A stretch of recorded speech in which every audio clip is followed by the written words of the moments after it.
Welcome, everyone. Welcome, everyone. We're going to get started here tonight. I want to welcome you to the 8th Annual McDaniel College Innovation and Entrepreneurship Challenge. Woo! Give it up for the challenge. It is so delightful to see all of you here tonight. I am Kathleen Pratt. I'm the faculty advisor to the Program of Innovation and Entrepreneurship. And on behalf of PI, I want to say welcome. But I really want to do something, so please do this with me. I want to welcome our 5 finalists. We're going to give it up for the 5 finalists. Welcome them.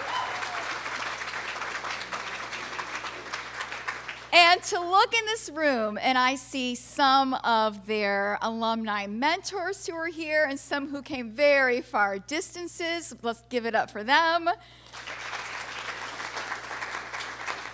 And we've got some faculty mentors here tonight, so we want to give it up for them.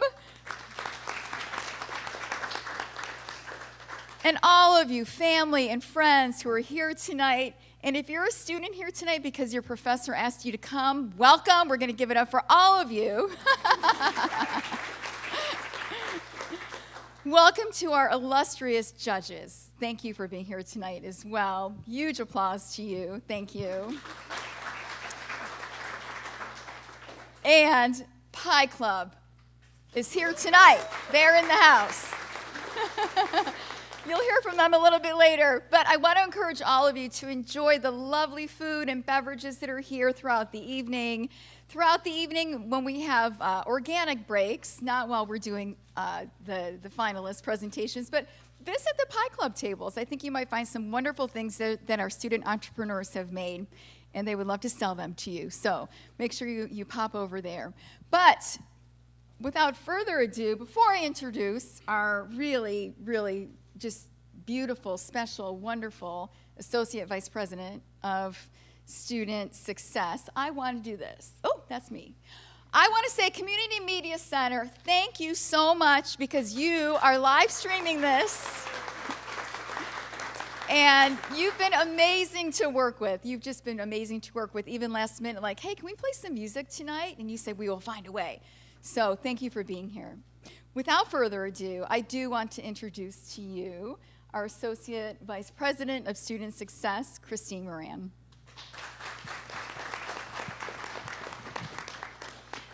Thank you, Kathleen. Good evening, and as Kathleen said, welcome to the exciting annual Innovation and Entrepreneurship Challenge. If you don't know, innovation is in our DNA. And to develop as an innovator, you need to be in an environment that fosters creative ideas and innovative thinking. We at McDaniel are that place. It's why we've been recognized as one of the college, this is a chance for me to brag, college's census 50 underrated colleges doing great things, a ranking that measures schools that are doing something unique, something innovative, something meaningful that deserves to be more widely recognized. And tonight's challenge demonstrates one of those reasons McDaniel is a college that is doing great things. And I'd be remiss if I didn't first thank President Julia Jaskin for her long support of tonight's showcase of innovation. President Jaskin has been a long supporter of creating avenues for our students to explore innovation and become innovators.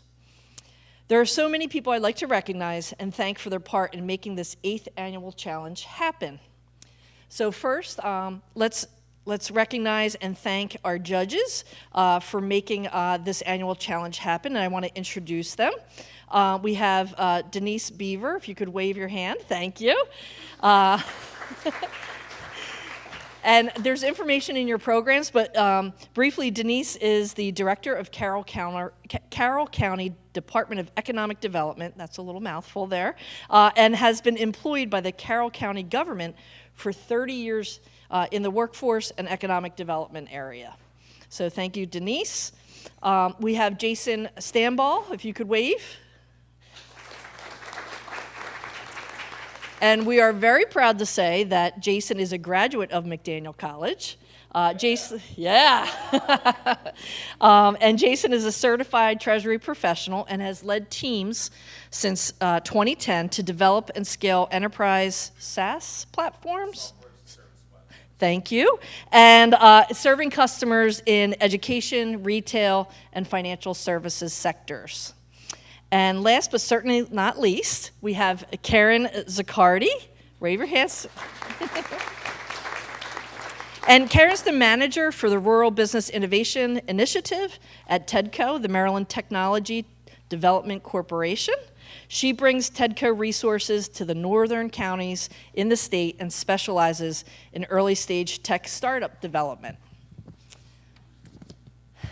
Judges, thank you for being here tonight, sincerely. We appreciate your background and your expertise, and do not envy the difficult task that you have before you with these 5 amazing finalists. I also would like to talk about the absolute best alumni at the college that we have. We love our alumni, so students, remember to come back. This is always home to you.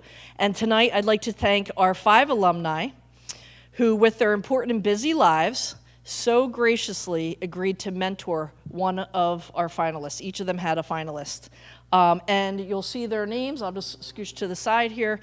We have Chris Carter, class of 1983, who serves as a University of Florida entrepreneur in residence, and his background is in venture capital and boutique consulting.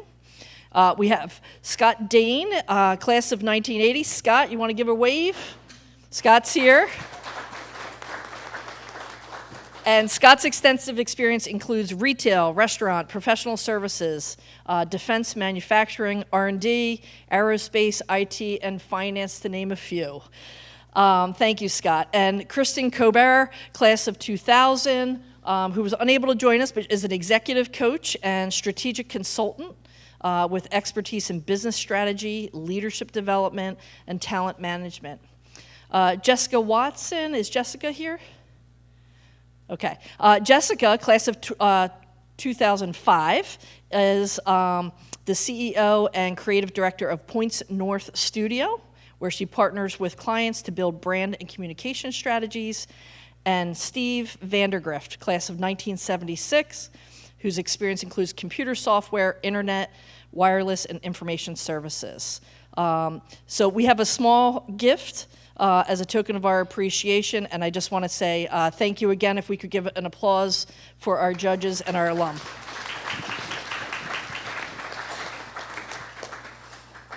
Okay.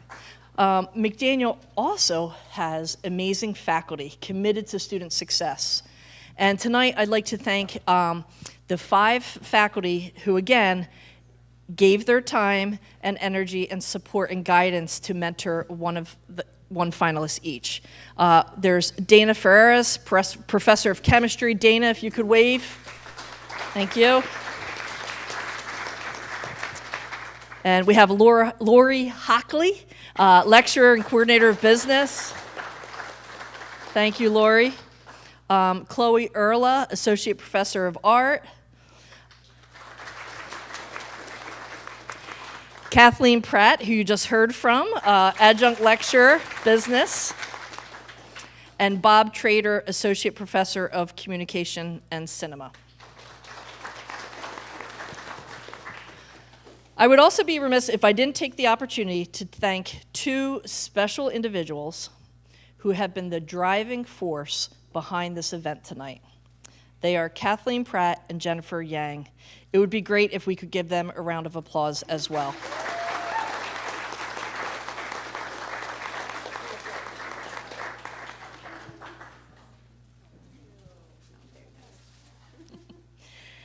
And my final thanks, last but not least, goes to the amazing members of our program of Innovation and Entrepreneurship Club, known around campus as the Pi Club. And these go-getter students were always at the ready to take initiative and make this event happen. It was most impressive to see how in the fall and early winter they worked diligently to generate buzz around campus during the application period, and their efforts to promote tonight's event continued over the last several months. So thank you. And I'm excited to introduce you to the Pi Club president, but first, I'd like to wish our finalists all the very best. You've worked hard to get here. We are proud of you, and we are excited to hear your pitches tonight. So now it is my pleasure to introduce you to Jaden Silverman, President of the Pie Club, and Co-Vice President Tabitha Zolnarovich. Okay, all right, I practiced that. All right.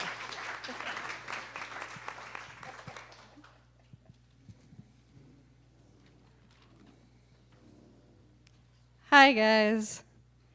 Thank you, and thank you all for being here again. I know everyone in this challenge worked really, really hard, and I'm ready to get my mind blown. But first, I want one of our vice presidents to tell you a little bit more about Pie Club. Hi, I'm Tabitha. I am one of the co-VPs of our Pie Club. Pie Club is the program in innovation and entrepreneurship, which builds on the liberal arts tradition to develop the core qualities of innovative and entrepreneurial thinking combined with real-world experiences.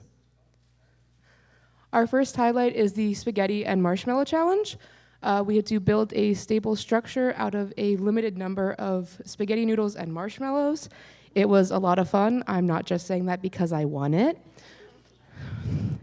The second highlight is the pumpkin painting we did in the fall. We got small pumpkins and paint and really let students show their creativity, as well as the business expos that we try to have throughout the year and across campus. This first picture is right outside the Engler Dining Hall, and the second picture is at homecoming. We really try to give student entrepreneurs the opportunity to get their name out there, get real-world experience, and make some money.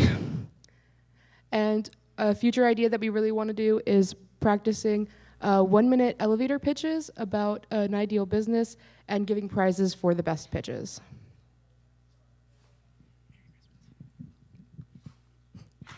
Our last meeting is a community service with the APO service fraternity on campus. And then without further ado, someone who doesn't need an introduction, Jennifer Yang.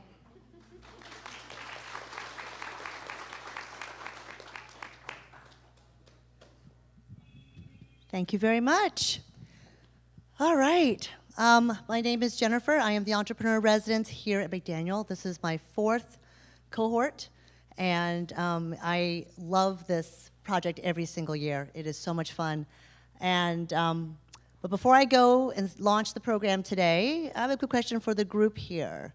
How many people in the room, raise your hands, have started your own business? Wow. All right, keep your hands up, keep your hands up. If this business is your full-time gig kind of business, keep your hand up. Put your hand down if it's like a side gig kind of thing. All right, congratulations, folks. All right, put your hands down. How many people thought about starting their own business but never quite got there? Yeah, yeah. Why is that? You're scared, not the right time, not sure you have the right enough money for it? Yeah. Well, I think one of the scariest things about being an entrepreneur is actually putting yourself out there.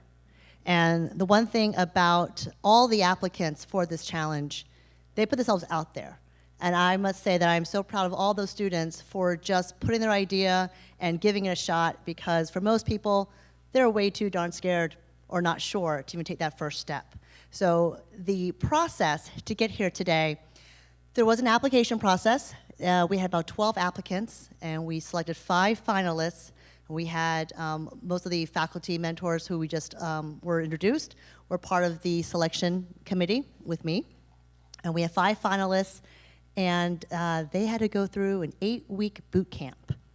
And when I say a boot camp, it was rigorous, right? Or was it a piece of cake? No? 8 weeks, we met every week. They had homework assignments, they had extra things to do on top of their homework, and to get their pitches ready for tonight. And I will say that what they started with 8 weeks ago versus what they have now, it is amazing, leaps and bounds. And I'm so proud to all of the finalists for getting to this point. And so they will pitch tonight. And what happens tonight is, well, our judges It's kind of like a Shark Tank sort of thing, Carol Biz Challenge kind of format. They will grill the finalists. They'll ask them some hard questions. They'll go back and deliberate to decide who wins. And we have a few prizes. We have the grand prize for $5,000, runner-up for $1,000. People's Choice, that's where you guys and those of you guys who are watching from home can vote for the fan favorite. That's $1,000. And there's also a Community Change prize for $1,000 as well. So People's Choice and Community Change can be won by the same companies of the other categories. So, you know, there's quite a bit out there for you guys to use to start your company. I think in the room we have a couple of past finalists. If you're a past finalist, please stand up. Please stand up, past finalists. Thank you so much for coming today and supporting your classmates and cheering people on. I know it means a lot to all of us that you guys are back and everything. All right, so before we get started, I actually want to introduce our 5 finalists. We never actually did this before, where we actually introduce them one by one to actually see them and give them a round of applause before they go and start become competitors and try to knock each other out, right? Okay. So the finalists, I'm going to call you up, and please come on up. So as part of the boot camp, also, they do get a little bit of prize money at the end. So no matter what happens tonight, they have a little bit that they can use, a little seed money they can use to kind of start their business. So that is something they will all receive at the conclusion of this evening. So I want to introduce you guys to our 5 finalists. Please come on up. And now Akpan, Lauren Dixon, Josiah Young, Manisha Williams, and Melissa Torres. Please come on up.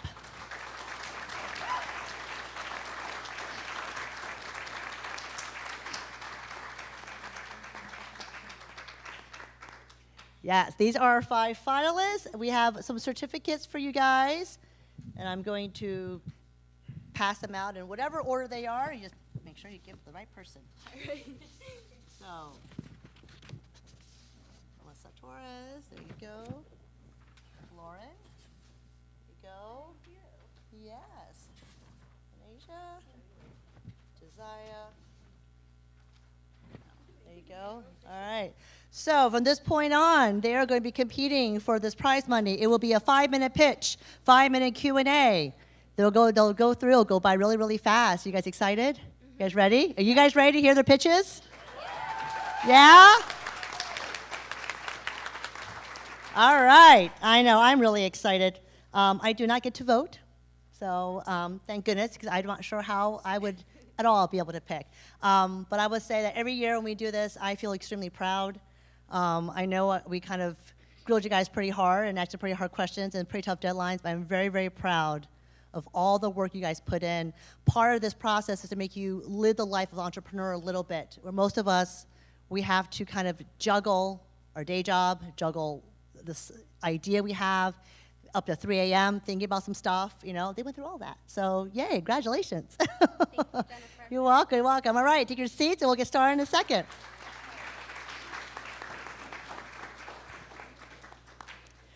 So as I mentioned, this is my 4th year, 4th cohort doing the Entrepreneurship Challenge. For the guys who don't know me, my bio is in the program book, but I was one of those people who was way too scared to take that first leap. It took me a very long time. I always thought an entrepreneur looked a certain way, had to be a certain way, certain kind of background, and I was very intimidated, and I was afraid to fail. That was me. And then with the support of my friends and family, they nudged me when I had a great idea. So for all you guys here who are thinking about starting your own business and starting your own thing, you know, you can learn a thing or two from these wonderful finalists, right? Because they took a leap out there and they're putting themselves out there, and I'm so proud of you guys. All right, so for our very first presentation, I would like to welcome back up to the stage up here, and now Akpan, yes, with gifted readings. So she will be presenting her company, and I would say through the last 8 weeks, watch your passion for this business and your love of storytelling in books and bringing more diversity and inclusion to the world is a wonderful thing. So I wish you best of luck.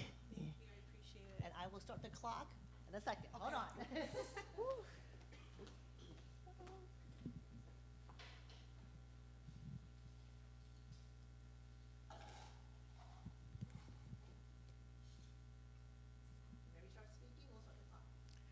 Hello, everyone. My name is Anat Akpan, and I'm the founder of Gifted Readings.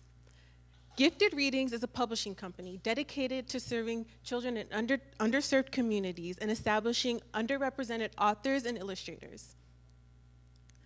As a child, I loved to read, but the characters in the books didn't look like me, and I felt like my story wasn't worth telling. This has been a persistent issue for years, as in a study it showed that the lack of representation in books actually affects the competency and feelings of worthiness in children of color. Fortunately, this is changing, with 39% of books featuring Black children of color. But there is still a representation gap with children with disabilities or skin conditions. Our mission is to change that. We want to establish a creative hub where underrepresented authors and illustrators can come together and create children's books for all children. We also want to cater to children who don't see themselves in books and take input from parents, librarians, and of course, students. Our marketing strategies will include book festivals, bookstore pop-up shops, and having reading events in libraries. We also want an online presence by establishing social media accounts and a mailing list. So this is our business model. It's very wordy, but just to break it down, we want to recruit talent from colleges or local schools, create a thinking tank where they could create awesome stories for children, distribute our work through Amazon or Ingram Parks, and spread the word through marketing strategies. We then want to receive feedback from our parents, librarians, and students to improve on our work. We do have competitors, but what makes us different is that we are establishing talent who aren't getting published from big publishing houses. We want to get artists from universities, like I said before, creative writing courses, and authors who want to be published but have yet to have the opportunity. So the first two books I'm planning on publishing are up here. One of them is called It's Okay to Feel Sad, and I Love My Smile. I personally wish I had I Love My Smile as a child because I had crooked teeth. And this book is all about how every smile is beautiful. So the future for Gifted Readings looks like an interactive website where teachers and students could create avatars of themselves that they can implement in our original books. We also want to work with nonprofit organizations to hold book writing and book reading events for students in underserved communities. We then want to have marketing and writing programs for our talent so they could improve and establish themselves in the literary world. Now, this is the boring stuff, the finances. I do have printed sheets for our judges so they could see it much better. Here you go, pass it down.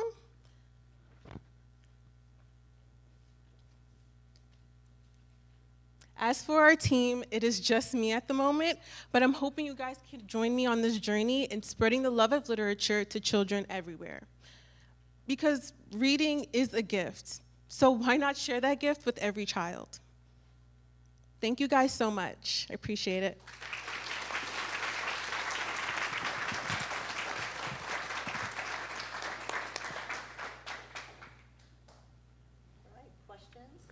Yes, I'm going to start. Hi. Hello. Wonderful presentation. Thank you. And beautiful smile. So, Oh, thank you. So what do you feel differentiates your idea and your company that you want to start from other existing platforms or companies that are out there?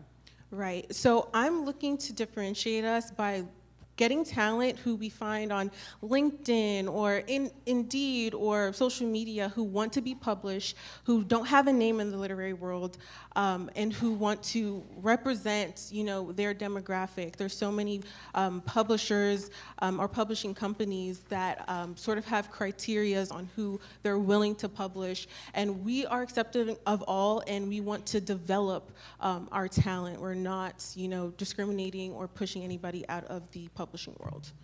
Yeah. Okay. A question about the financial plan. I see, and this is pretty normal, so this is not like a major criticism, but a question. I see we have the first 3 years from showing negative run rate. Right. Where is that investment going to come from? It looks like about $25,000. Where's that investment going to come from? Well, we want to accrue funds, of course, but we know that in the first few years, it might be a little rough, especially when we want to hire a digital programmer to maintain a website, and we want to expand our marketing strategies. So, yeah, the few years are questionable when it comes to finances, and I have edited the financial plan since I've printed that one out, but yeah, it does seem a bit questionable with the investments. We plan on working as hard as we can to sell our books and sell our work, as well as like finding different ways to outreach and maybe receive donations in the future if we need to. Thanks. I have a question in regards to your exit or your strategy to go to market. In that regards, who is your early adopter? Who is that profile, customer profile that you are trying to penetrate? Is it an individual? Is it schools, hospitals, or who are they? We are really trying to outreach to parents and teachers who will have the main control of what the children are reading. We want to make books for ages 4 to 10, but of course we'll have to definitely market to their guardians and school librarians who decide on what the books will be featured in schools or in book fairs. So. What do you think about, or have you encountered any obstacles yet as you've been thinking about this and structuring this business? What obstacles have you encountered, and I guess how are you getting around them or addressing them? Right. The biggest obstacle I would have to say is figuring out the finances. As mentioned before, it's pretty questionable because we do want to do nonprofit and work with community outreach programs. So it may be a little rocky when it comes to accumulating funds, but I will take that with stride, and I know the purpose of it is to expand the literary world, no matter the cost, just to bring that diversity and make sure that children see themselves in the books they read. So. Yeah, so I heard, you have 2 physical books up there, but you mentioned these are some prototypes, yeah. Yeah, so, but you mentioned something interesting about folks being able to go online and see themselves in the books. Are you considering, kind of a print on demand, like I build my own avatar and I'm able to put that in the book? Is that the thought there? The thought is to have an interactive website. So this will be like a website people could create avatars, either that looks like them or be creative with the image of their avatar, of course, and they could implement themselves into the books housed on our website. We will have a digital format for our books, but yeah, that is the plan in the future going forward. Yeah. Thank you very much. Thank you so much. Thank you for listening to me.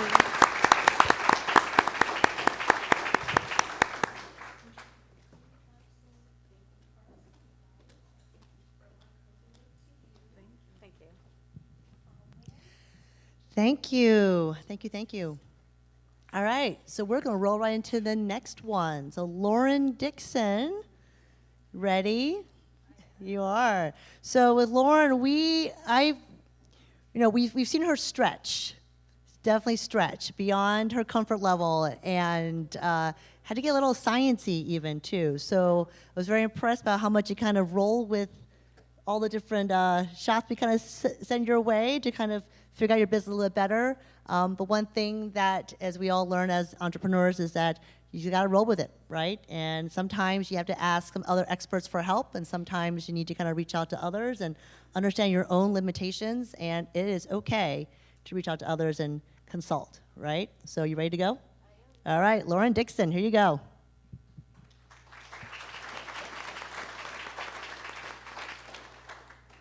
How you guys doing today? So before I get started, let me ask you all in here. How many people in here has used a lighter before? Okay.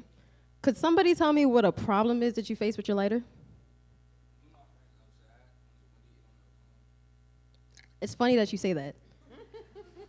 I took a survey sample of the 248 people of the Carroll County community, And 210 people, which is equivalent to 85% of that sample, said they have the same problem. My name is Lauren Dixon, and I'm here to tell you today about FyFence. The problem FyFence aims to eliminate is constantly having to move your hand or take an object just to block the wind from interrupting your lighter when you're outside trying to light something. But FyFence is not just for smokers. Maybe you want to go camping. Maybe you want to take a hike. Maybe you just want to go to the beach and you want to just have a bonfire. Why should you have to go out of your way to buy an expensive, luxurious lighter for this one occasion when plastic disposable lighters and FyFence together will do the job just as well? Did you know that plastic disposable lighters have an average of 4,500 flicks, and a little bit over that number is just the flicks and not even the light?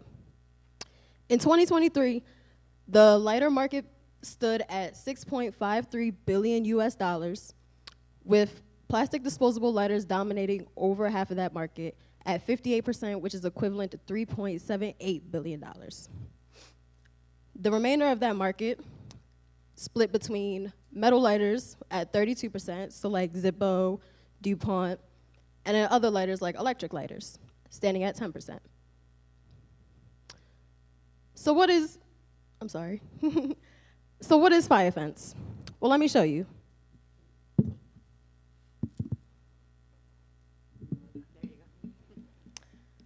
So I'm not gonna light it too long just for purposes of the college.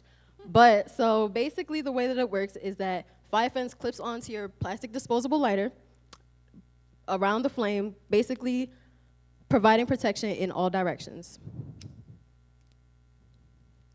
Just so, yeah. So at the moment, I don't have a specific material picked out for FyFence because there is a lot of science that comes with it.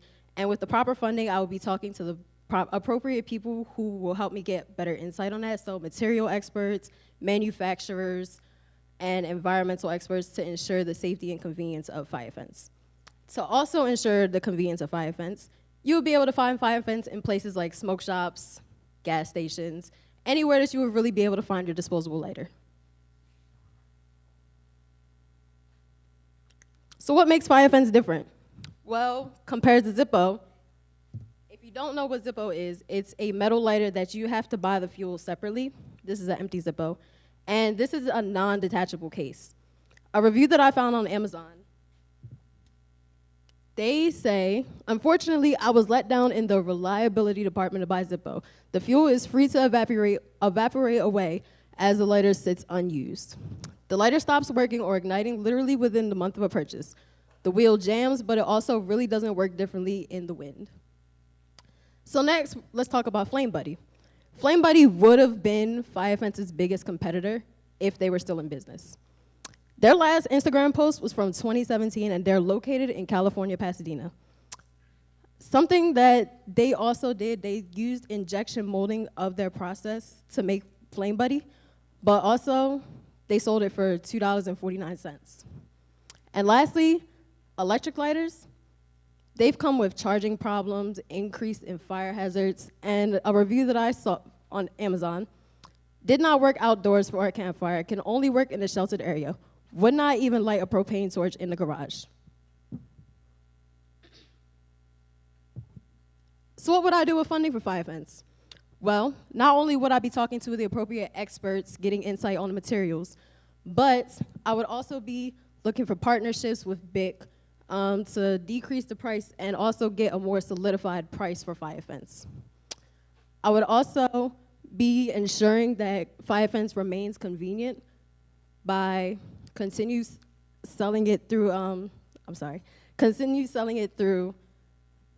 gas stations, convenience stores, smoke shops, etc. But lastly, I am not condoning anybody to go smoke. I am not condoning anybody to go pick up any illicit drugs, but I am eliminating a discomfort in this particular market. Thank you.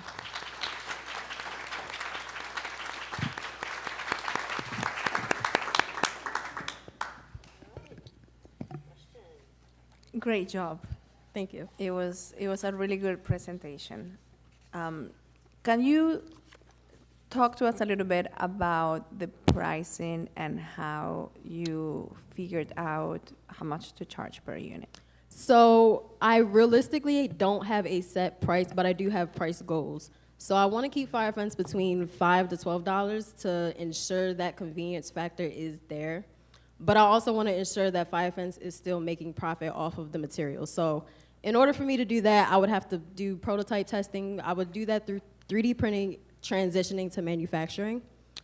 But I would also be making sure that the material that I use is suitable for this particular product, which is why on the revenue sheet that you guys have, there's no solidified prices, but it's more estimated for the particular price range that I'm planning on aiming for.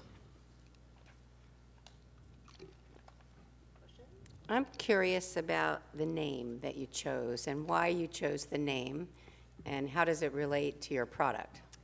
Or does it? I actually came up with this product in Dr. Hockley's entrepreneurship class. Originally, we worked in a group of 5, and so there are a couple of people in here who were in my group as well. But we were all really just playing around with the name, trying to figure out something cool, you know, like something that really screams Lauren. But not really just Lauren, like not really just me. But yeah, and when the suggestion was, I don't remember what the other one was, but FyFence, it really stuck out to me because it's literally what it is. It's like, it's a fence for the fire. So it really, but it's like, it's shortened because why not? Right. Why not make it fun? Okay. I hate that I'm going to play the role of the financial guy. It sounds like this competition. So I'm looking at the numbers you presented. So in terms of rent, I see you have a lot of your expenses wrapped up in rent. Is this a manufacturing facility, a storefront? Like what are you renting? So this would be rent where I would keep FyFence. So I plan on just keeping it in a storage that I would typically have, but I would still be paying for. So that is an expense that I considered as like a shared expense. So maybe I'm living in a house that I'm paying rent for, which I am. But I don't want to just keep it as, okay, I'm not going to act like this expense doesn't go towards FyFence. Got it. Thank you. Tracking. And a question, I see the first year you need about $8,000 to float the business. How are you going to raise that $8,000? So between not only me being the person I am a very hardworking person. Also with different scholarships, different fundraisers, different shops and events that would ensure that I'm not only promoting my product, but receiving funding from like different places. So my job, I would save up for money for any inconvenient expenses that I may have. Maybe I continue applying for scholarships that could relatively relate to my business, my major, entrepreneurship as a whole. Yeah. And then also, with any funding I receive today, that would definitely go towards that. There we go. We have time for one more question, yes. So it's hard to actually see what it looks like. If you could bring it over. Yeah, I got you.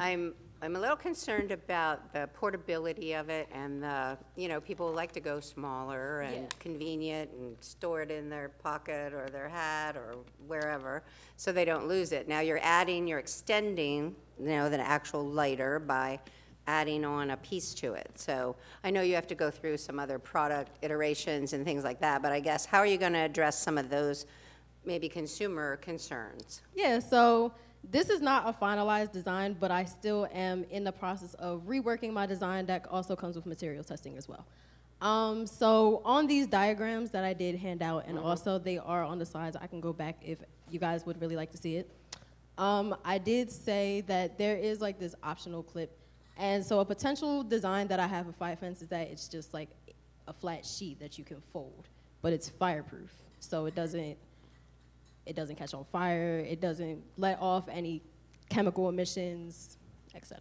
So it would be an add-on attachment to your Yeah, lighter. so it's not a lighter by itself, but it's an accessory. So something like a lighter leash, for example. Okay. Those are pretty popular in the lighter markets as well, lighter leashes. Okay. Thank you. Thank you very much. Thank you.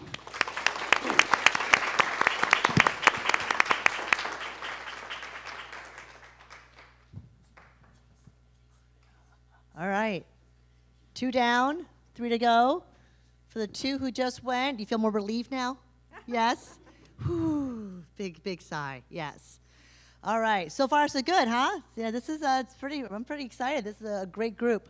So our third presenter, Melissa Torres.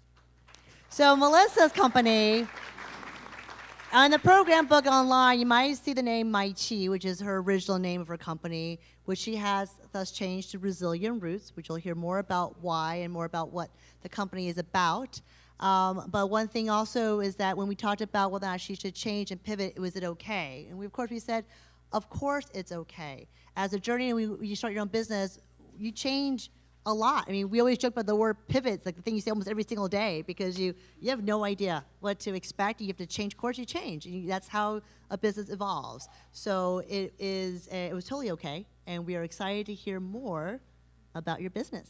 You ready? Yes. Yes? All right. I'm excited. You're excited? There you go. Hello, everybody. How are you doing today? Good to see you guys here. Let me know when you start the timer. Okay. Hello, everybody. My name is Melissa Torres, and I'm a first-generation Latina student from Baltimore, Maryland. And in just 30 days, I will be the first out of my 8 siblings to have graduated college. Thank you. So now I am proud to present to you my baby, Resilient Roots. And this nonprofit is aimed towards empowering first-generation students through academic and mental health. So let's dig deep into the problem. First-generation students face unique challenges. And, oh, sorry about that. First-generation students face unique challenges. And among those, they make up 56% of the undergraduate population. So that is very big, and they keep growing. So only 1 out of those 10 students will actually walk graduation. That is scary. So here we are. I'm going to tell you guys about what I learned when I went out to talk to real first-gen students and the people around the community.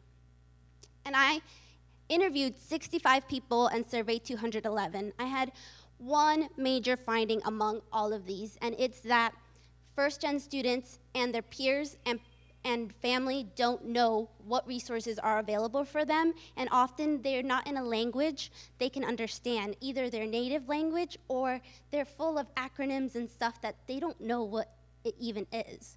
So now let me tell you more about the market that we're gonna start with. We are going to target Latinos first. Why?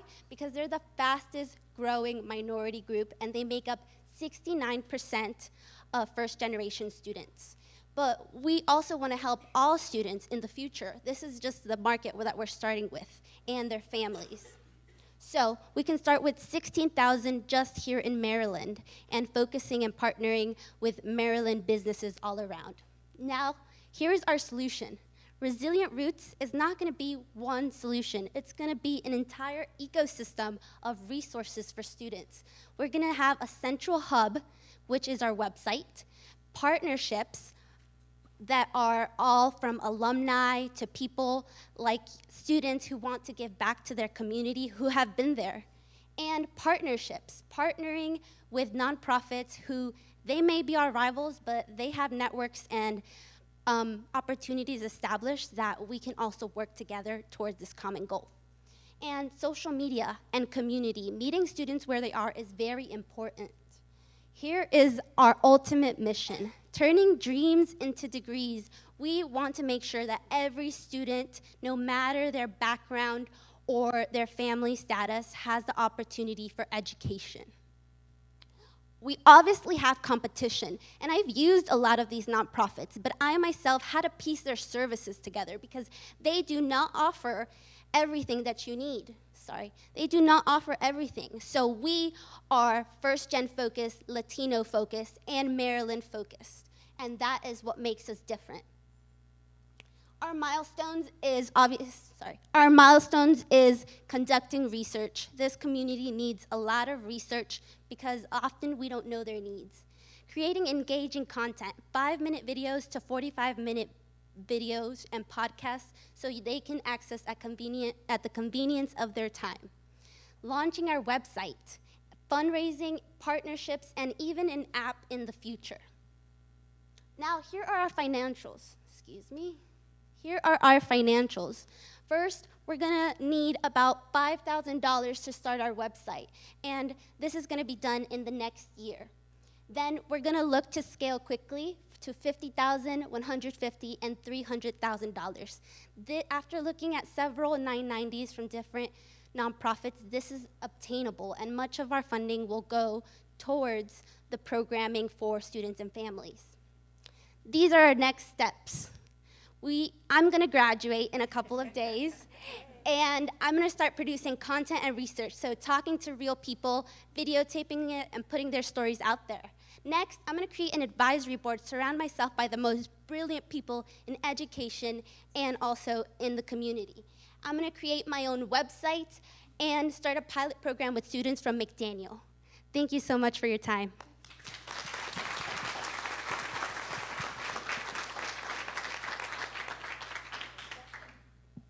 Yeah, so first question, my live?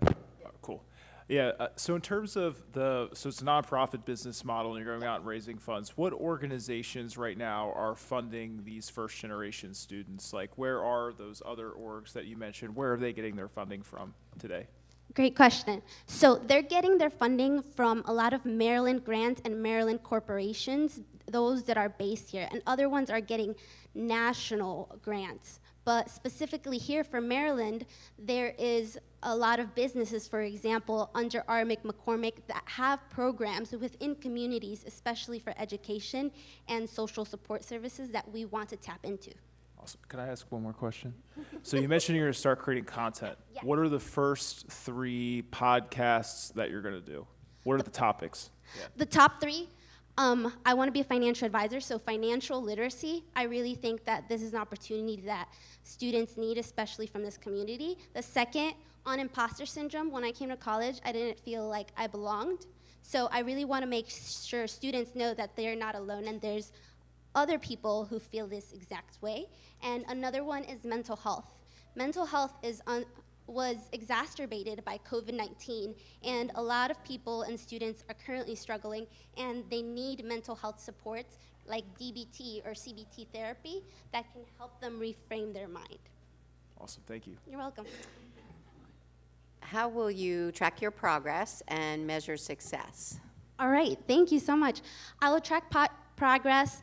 When I upload content, I'm gonna get all the metrics for who's getting viewed, who's tapping into our social media. So collect all the key performance, collect all that data, and then afterwards, with my advisory board, I'm gonna continue to go out there and research and get people's actual stories and numbers.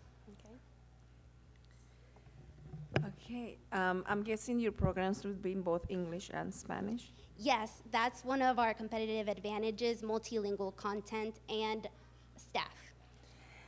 So how are you going to build trust with the community? One of the challenges that we have in the Latino community is that we don't trust institutions, and we fear connecting with organizations that, even though they may want to help us, we see them as somebody or people who may want to hurt us. So that is a big gap. That's one question, and the follow-up would be on the technology side. Not everybody in the Latino community is very savvy in regards to connecting on the internet and social media and stuff. So how would you manage those 2 issues? So the first one, can you repeat? About how to build trust in the community. Okay, got it. The first one, to be trusted in the community. Our content is going to talk to real students and real families, and they're not going to start trusting us first. They're going to start trusting the people who are speaking through our media, and that way they get to know us and slowly build a relationship with them by seeing us connecting with real people. And here at McDaniel, we have a community that we can tap into. And then your second question, can you repeat it, please? Technology gap. Oh, the technology gap, yes. We want to go to the community itself, so local libraries to give workshops to parents and families on how to navigate this technology so that the students aren't doing it for their parents. We want to empower the parents themselves to learn a little about technology through the libraries.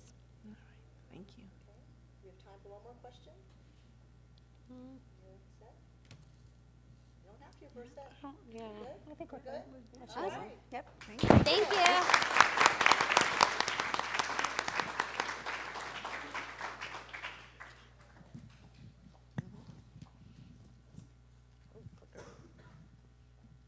The important clicker.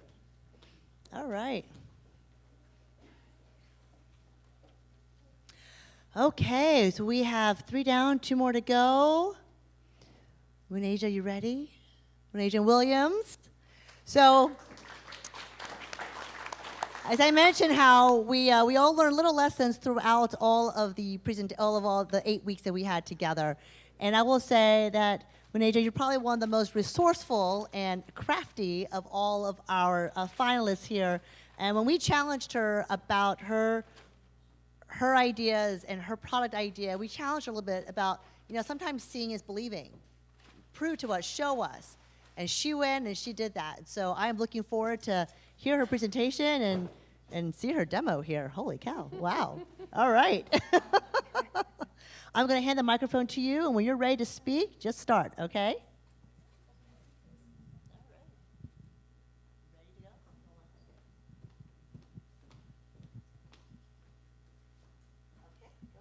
Hello, everyone. My name is Manesia, and my company is MYCHI.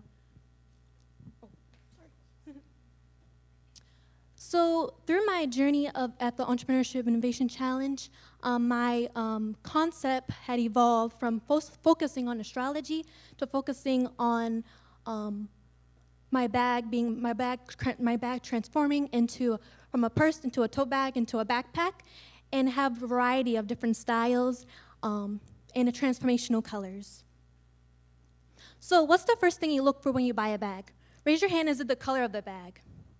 Raise your hand, is the style of the bag? Raise your hand if it's how much it carries. Well, the global handbag market is to grow from $49.63 billion in 2021. The global handbag market size was estimated to $73.32 billion in 2022. And North American handbag industry is expected to grow 5.4 from 2023 to 2030. So why is this important? It's important because for me, since my bag is a tote bag, a backpack, and a purse, there is a market value for me. As you can see, the tote bag, the clunch, and the satchel, my bag will fit into all of those. And as you can see, when you get from 2031, the bag market will rise, and that's a very good benefit for me and myself. So the reason why consumers will love MYCHI, we can be used in any situation. We're compact, and we're very fashionable design. So I designed these bags all by myself. I hand drew them. And we're all inclusivity. So we want everyone, regardless of your race, your gender, your sex, we want to let you buy our bag. So unlike you tote bag, this bag is only for men. It's same size. It doesn't change. It's quite neutral, and it's only one color. And the thing about this bag is that it only can change from a laptop into a backpack.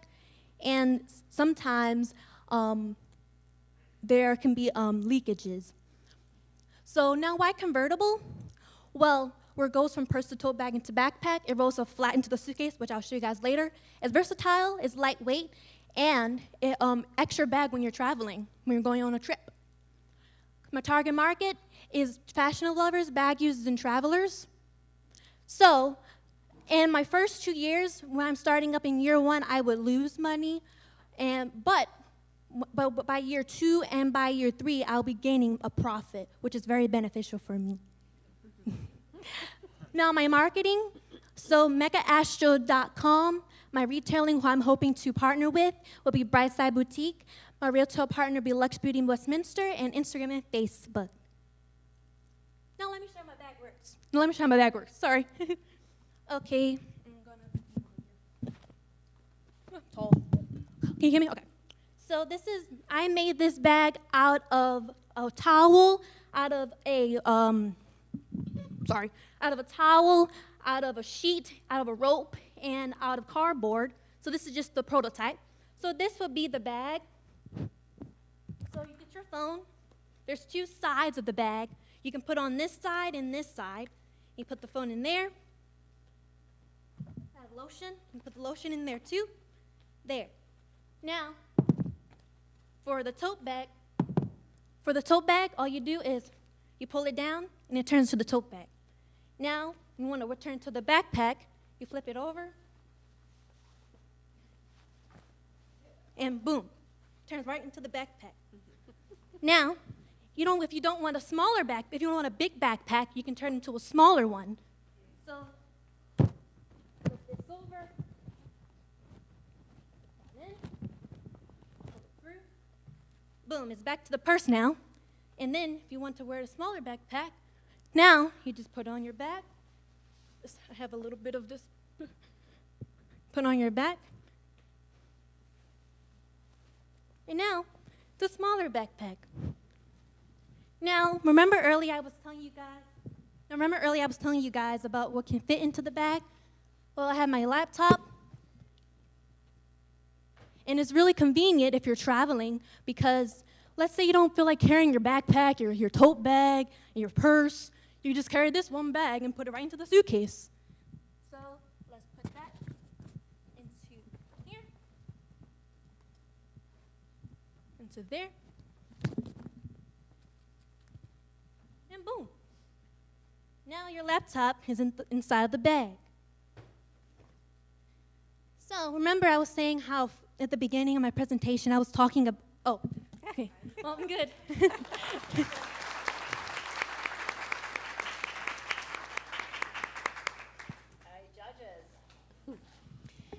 So it looks like you're in the beginning stages of designing. Yes. And have you reached out to maybe other local designers or fabric shops Yes, I or have. sewers? And what are they? And I guess have you talked to them and gotten some ideas So- about materials and style and, I guess the I don't want to call it rope, but the cording and the zippers and the different things that you need. And what have you discovered with those discussions? So I just recently talked to a company called Cut and Stitch, and they actually helped design their manufacturing company, and they helped design the bag. So I talked to them through email, and I communicated with them about my idea. I'm a college student. I told them, and they were saying that they would be very helpful with helping me build my bag. And so with materials, my bag will be made out of either canvas or nylon, but like I said earlier, it's lightweight, so we want to make sure it's durable. So we don't want to make it too heavy of a canvas material, but we don't want to make it too light because then it will fall apart. So I hope that answered your question. Mm-hmm. Who is your customer profile? My customer profile, I would say like my customer segment. Yeah, yes. What is the market segment that you are targeting? I would say I'm mostly targeting like fashion lovers and bag lovers and those of that kind of environment. But I'm really wanting to gain people who, especially like men, because I feel like there's always a stigma behind men wearing bags. So I really, really want men to know, like, if you really like wearing bags, I want you to feel comfortable. I want you to feel like when you're carrying a Mecca Astro bag, that you feel comfortable in wearing the bag regardless of what the bag is. So I hope that answers your question. Yes. And also, I'm really, really passionate about making sure all inclusivity, like I was showing earlier with my other bag, like my drawing, like, I'm not taking the astrology idea away either. I'm still keeping the astrology idea.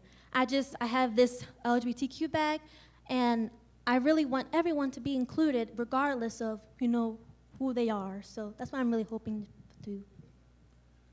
I saw your bag price was at $80. How did you arrive at that price for the bag? Oh, so, backwards. So 80 is my estimate unit. So that's how much I want to sell. So it would cost 39. And my goal is to get to 200 because I'm really ambitious on my idea. And the way that I will market is by, so I used to work at Cutco, so I used to be a social media intern. So I'm really good at working with social media, also having at fairs. and also just going to local boutiques and selling my products. So I hope that answers your question. A follow on there. So in terms Yes. of the actual price, I see it's 76, 76, 80, and 80. So in terms of a price, I don't know a whole lot about the bag market you're talking about, but like in terms of like setting that price, I'm assuming that there's like the $20 bag versus the 200 bag. Yes. So where does 80 fit into that market for bags? Well, are you talking about the year 2? I'm just talking about the overall price that you're selling the bag for. Oh, the overall price I'm selling the bag for? Yeah. I would say like, sorry, what was the question? I'm sorry. Can you repeat the question? I'm so Yeah, sorry. like where does that price fit in the market? For example, buying you said a designer bag, I think they cost thousands of dollars Yes. versus like, So- fast fashion from Walmart is like $20. So Yes, how do we so- land on 80? So like for me, I think like I want my bag to be able to be very available to people, and so for my pricing, I wanted to make it be cheap. So I made it make sure that it was about that amount. Does that answer your question? Yeah. Okay. Sorry. Any more questions? Yeah. Yes. How will you ensure customer satisfaction with your product? Oh yes, that's a wonderful question. So within the bag, there's going to be a pamphlet within every bag someone will buy, and through that pamphlet, they can use the QR code, and that can connect to my website. And then when they connect to my website, they can go on the website and put like little comments about, oh, I really like this style of bag. I want this color. I want this. So that's kind of how I would do that. And then what if they have a negative comment? Well, when it comes to negative comments, I will really I really want to satisfy my customer. I really want to make them feel good. So if they have given me negative feedback, I will ask them like, what do you think I can improve on? Like, what do you think I could do better? Just to get that feedback, because sometimes negative feedback is a good thing from your customer. So just see how I can evolve as an entrepreneur. Okay. Thank you. Thank you.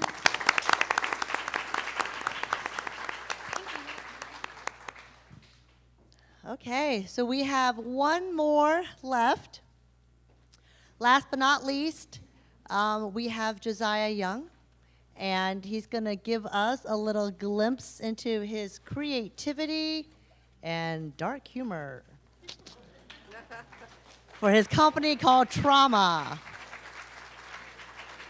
All right, that's okay, take your time. All right, here's your clicker, here's the microphone, you ready? All right.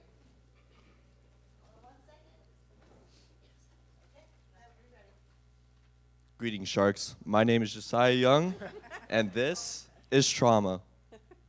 Now, I've noticed a problem that goes all the way to the pandemic. Does anyone know what that is? Connecting with people, that's right. Because of the pandemic, I've noticed it's harder to communicate with one another, and it's harder to make friends. So in my card game, I made a main game mechanic in which you stare people in the eye and make life and death decisions. Now, what this card game also aims to solve is general boredom. Everyone has thought of killing someone. This card game provides the opportunity to do so in a safe and fun environment. Now, what is Trauma? Trauma is a strategy-based card game in which you mutilate your opponents to be the last one standing. It has an average playtime of 15 to 45 minutes. It supports 2 to 4 players, contains 92 original cards, and the target audience is from Gen Z to millennials. Now, to begin the game off with, judges, if you want to open your packs, you are given a character which represents your lives. Each body part represents 2 hearts, which you can whittle down using gray unholy cards which attack specific body parts. There are some gray unholy cards which attack 2 parts, but you also must hurt yourself. These are called sacrifice cards. When you are attacked, you end up looking like these ugly guys. You don't want to be in this position, but worry not, because there are yellow holy cards which you can use to heal yourself and protect yourself from attacks. There are also purple cards which you can use to give your opponents a great disadvantage and give yourself a big disadvantage. Big advantage, my bad. Now, in the US, there's a big market of $1 billion in card game revenue. That is not including board games or virtual online games. And I want to be the little mouse nibbling at this pie, this big old pie. The market for card games is going up at going up by 3.3% each year. And the biggest competitors I have is Uno, made by Hasbro, Mattel, which makes classic playing card games, and another one, which I forget. My card game draws inspiration from Exploding Kittens, which grabs in 17 million per year annually, and it was the #1 backed up card game on Kickstarter, raising over $500,000, even though a card game only takes like $10,000 to start, so that's $500K in his pocket. Cards Against Humanity, which is a well-known company, racks in 50 million per year, and Uno racks in 35 million per year. Now, let's talk about costs. Most of the scholarship would go into trademarks so I could protect my game from being stolen and bootlegged. I would then use that to also buy card decks, which would be around $4 per deck from a Chinese manufacturer. Are also fees such as online distributors, such as Amazon, Shop, and Shopify. I could also pay for a storage unit from like a cubicle space, such as like Squarespace or something like that. And I'll also have to pay fees to start up my business and run it through a website. Now, how would I sell this? To flip the game for a profit, I would stay local to McDaniel because there are plenty card game stores nearby. In fact, I spoke to the Gotham comic book store owner, Mr. Keith, who is down Main Street of Westminster. I would sell it to online through the distributors mentioned before, and I would also sell it to individual retailers. I've gotten many reviews from many playtests, and reviews that stood out to me is this game is fun and easy to pick up with replayability, and marketing professor Goodstein at Georgetown University said it was good enough to become a drinking game. And that got me thinking about potential plans. Ways I could improve my card game is by having artists or you guys creating your own cards and being played in the game. I could also have a Discord server in which people can communicate with one another and play card games against each other. I also plan to make it a mobile app or a website, and as demonstrated at the bottom, one of the people at McDaniel created a card in which I am going to use in my first product ever. And that's about it.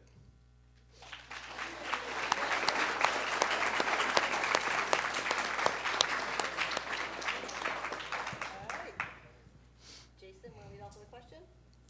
Sure. So I see you have real cards. So when you say play tested, how much play testing have you done with this game to date? I would say 50 games with like at least 4 people, so that's 200 people who's played it so far. Awesome. And have you sold any of these yet? No, that's the first prototype. That's one of 4 prototypes, and I'm not going to sell something that's half-baked. Good deal. I have one more follow-on question. So after the first play test, have you changed anything with the original game from the first play test till now? I've noticed many flaws in the rules. You could see the difference between the purple card, which was like the original rules, between the paper that you have in front of you. There are many like kinks that I worked out and stuff I decided to change that to make it more playable. Awesome. There are a lot of games that a lot of people love. How are you going to differentiate yourself, and how are you going to make people who always go for the same type of games to buy to their families, how are they going to make them want to try yours? Mm-hmm. So what stands out about my game is you can actually see the damage. When you are given your character, you can flip it over and be like, hey, I attacked you, or hey, you attacked me, so I'm going to attack you next round. There are also ways you could build alliances and like gang up on people, which is highly recommended.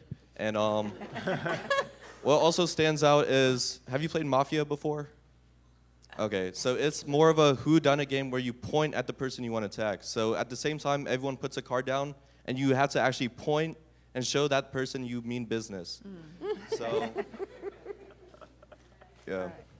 What's your timeline for launching and growing this business? I think over the summer, I plan on finishing volume 1. I'm at least like a quarter way done with like the art and stuff. I definitely finished the back of the card, and I'm working on people to make new cards, and I plan on drawing the characters out, or new characters. The reason I chose these guys were because they were random and they looked funny. I mean, is it hard to enter this market? I have a nephew in Pennsylvania who started out with Magic the Gathering cards. He's done really well over the years and actually just launched and is doing now 3 different stores, gaming stores, in central Pennsylvania. So he's got a lot of repeat customers that come every week and play.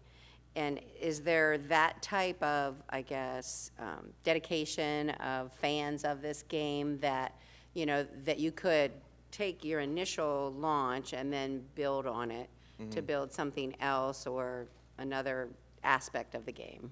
I mean, if you take a loss, you're going to want to run it back and not end on a loss. So you're building enemies and friends at the same time, and that's like the main focus of this card game. So you can see people getting together weekly to get back at someone, take their legs out or whatever. Okay.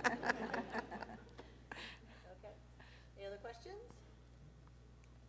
No? Good? Well, I have one. Are there any legal considerations, like, you know, or you said you're going to trademark it, right? So is that the only legal consideration? Yeah, that's the only thing I need to do. If I wanted a patent just to say I came up with this game mechanic, I could do that, but there's like no reason to. Okay. So you figure you'll be first to market and then you can establish it and go from there. Okay. Any questions? No? All right. Thank you so much. Great. Okay.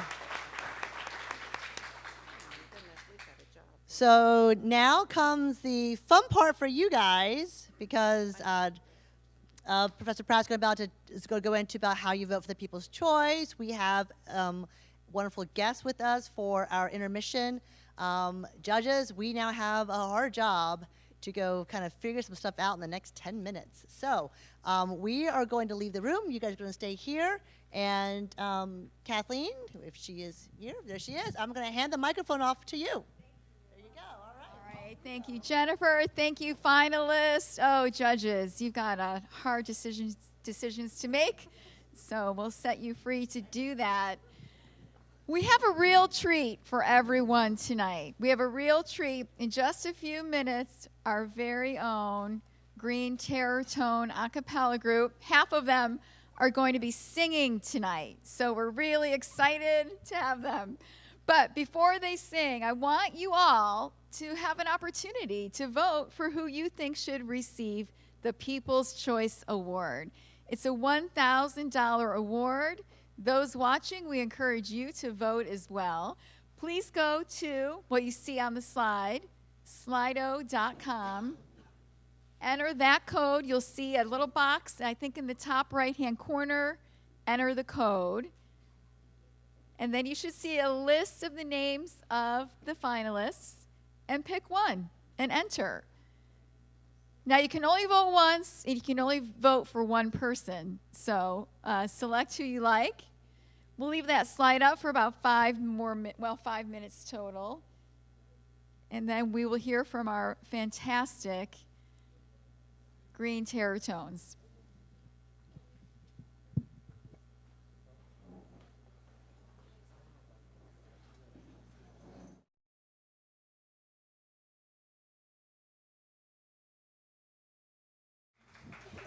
Five finalists, please stand up and get another round of applause for our 5 finalists.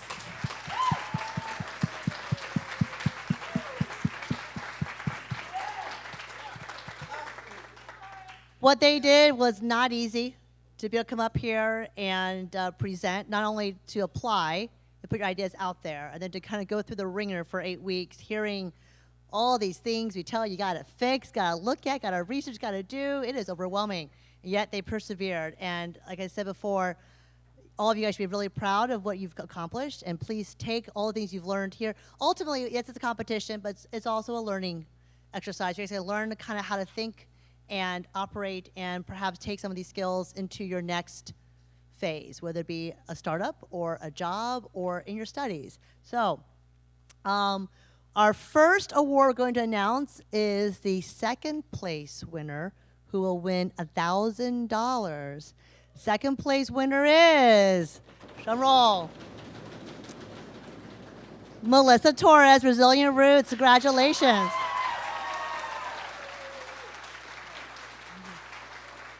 Oh. Congratulations. All right. So I think at the end, all the winners need to stand up for a picture, stay for a picture and everything. So, but take a bow. So our next award that we have here is a Community Game Changer Award. And Melissa, do not walk away. Congratulations. You also won the Community Change Award. Congratulations. All right, now you may be seated. All right, the next prize is the People's Choice Award. That was from voting. All right, drum roll. Congratulations to Josiah Young for winning the People's Choice Award. Yes. Come up here and take a bow. We do not have big checks for all of these, so I'm so sorry. So next time we'll take little miniature checks. All right, take a bow. Thank you. Please be seated. Whoa, what? All right.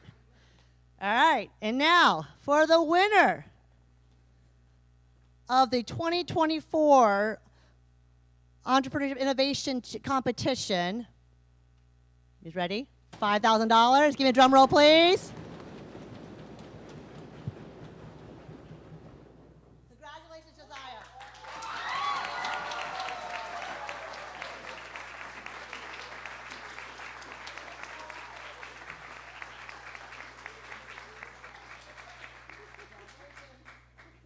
All right, there you go.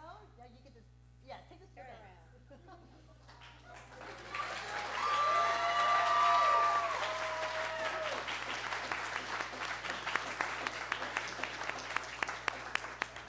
By the end, we want all the finalists to stay behind. We'll take pictures of all the finalists and the different winners and everything. Congratulations. Yes, you want to say anything? Okay.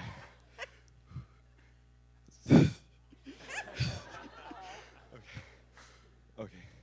Thank you, everyone who came out on Barbara. It took a lot of people. Thank you, everyone.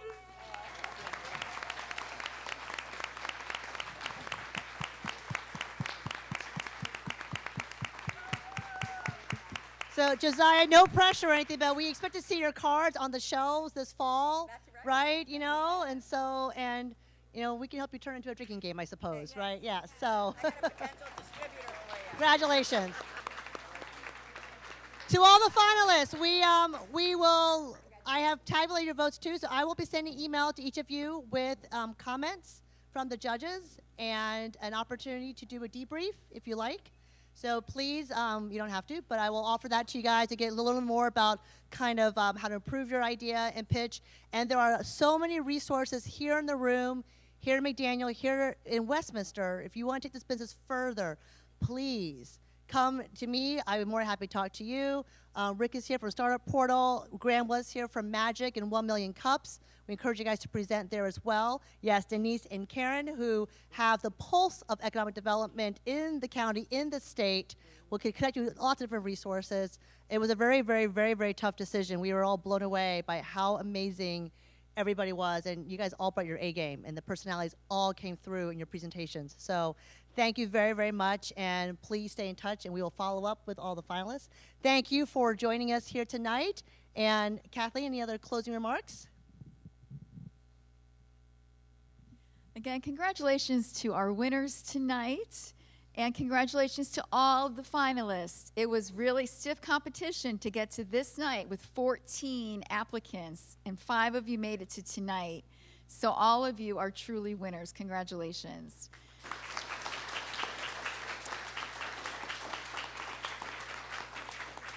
I want to extend a thank you to our judges. Thank you for your great questions. And you really had the students on their toes, and they had good answers for you, so that was good, and thank you again. And I would be remiss if I didn't thank the McDaniel College team that really helped put all of this together. We make it look easy, we know, but you know, it's a process to get here. And so I want to say thank you to CEO, thank you to our public relations team, thank you to the faculty, Thank you to facilities. Thank you to conference services and IT, because everyone helped make this happen tonight. So thank you. And Community Media Center, thank you. You've been amazing, amazing to this evening. We appreciate you tremendously. Everyone have a wonderful night, and congratulations again.